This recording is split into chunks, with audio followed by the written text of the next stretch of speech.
al via la nuova edizione del premio Telamone con tantissimi ospiti.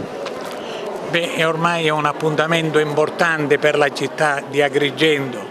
Da 44 anni arrivano proprio nella città dei templi insigni siciliani, ma anche personaggi a livello nazionale come ad esempio l'attuale Rabbino Capo di Roma, e nel passato sono venuti qua capi di Stato, presidenti del Consiglio, ambasciatori e soprattutto anche industriali e imprenditori di qualità che hanno dato lustro alla terra di Sicilia come Fiasconaro.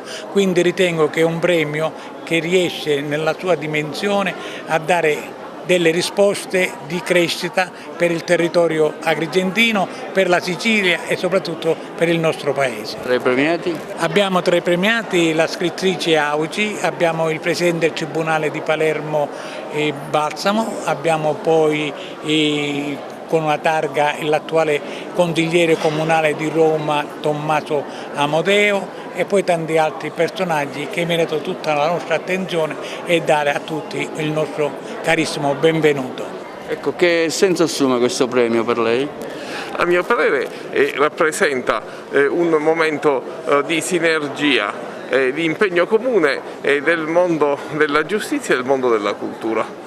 È una realtà, quella di Agrigento, dove spesso questi due mondi si sono incontrati, e credo che il premio Telamone abbia rappresentato per la sua tradizione un grande momento di sinergia tra alcune delle più illustri personalità del mondo della cultura e alcune personalità impegnate nel mondo della giustizia.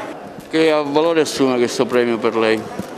Di amicizia soprattutto, perché lo condivido con il mio maestro Andrea Camilleri. Sono contento che prendo un premio che ha preso anche lui e mi avvicina ai suoi luoghi. Quando vengo qui il ricordo di Andrea è ancora più forte. È una necessità di questo momento. Ogni momento della storia è drammatico, ma in questo momento abbiamo il dovere di occuparci della sensibilità e dei problemi altrui e cercare di risolvere insieme le difficoltà e le contraddizioni dell'epoca.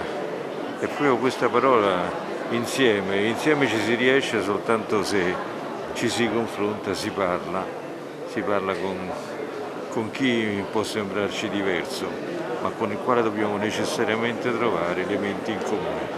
Che senso assume questo premio?